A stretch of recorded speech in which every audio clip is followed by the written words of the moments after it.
Premier jour de visite pour Agnès Firmin-Lebaudot.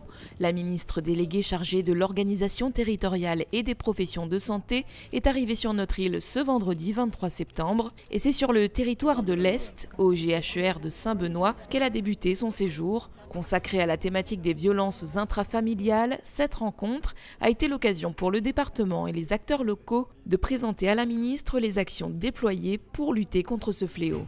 Madame la ministre, à l'occasion de cette visite, intervient en premier sur le problème des violences intrafamiliales ici à La Réunion. Le sujet est extrêmement important et le département est très présent, notamment quand nous avons 13 travailleurs sociaux qui travaillent dans les commissariats et les casernes de gendarmerie avec les autorités judiciaires pour accompagner les victimes de ces violences. Les femmes, les enfants aussi, il faut le souligner.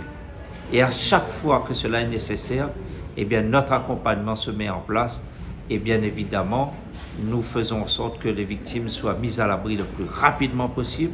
Et le travail associatif, avec toutes les aides qu'on accorde aux associations sur l'ensemble du territoire de l'île, pour faire en sorte que cet accompagnement soit bien réalisé, performant. Au-delà de l'accompagnement des victimes, nous faisons en sorte que les mesures de prévention soient les plus fortes. Renforcer la parentalité, lutter contre les addictions, renforcer l'éducation populaire. Ici, nous sommes dans la société du vivre ensemble. Eh bien, le vivre ensemble, c'est aussi au sein des familles. C'est pour cela que nous devons éradiquer le problème des violences intrafamiliales. Pour le département, il était important de faire le point sur l'accompagnement des victimes au sein des commissariats et gendarmeries, un travail de mise en confiance du public qui se fait avec l'aide des associations.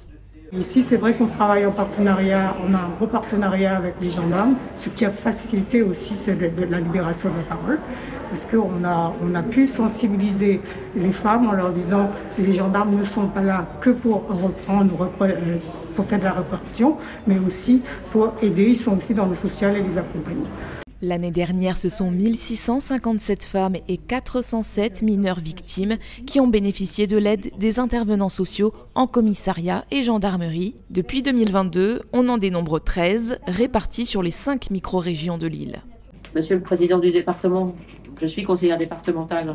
Quand j'entends les félicitations qui sont apportées à l'engagement du département en collaboration pour fournir des travailleurs sociaux dans les commissariats, je me dis que voilà, tout ce que vous faites ici est exemplaire parce que vous avez tous conscience que la cause le nécessite et que l'enjeu est important.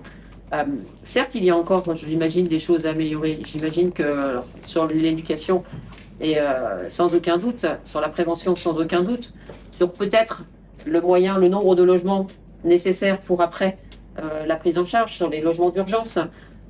Mais vous avez là un modèle qui, à mes yeux, est exemplaire, qui mérite et qui devrait être dupliqué. Mais vous avez tous bien conscience que c'est en travaillant collectivement, vous avez chacun des compétences et vous les mettez au service de ces femmes et hommes et enfants qui subissent des violences intrafamiliales. Les violences intrafamiliales demeurent un sujet prioritaire pour le département de La Réunion qui poursuit son travail afin d'améliorer la prise en charge des victimes. La collectivité entend par exemple mettre en place une astreinte des ISCG avant la fin de l'année.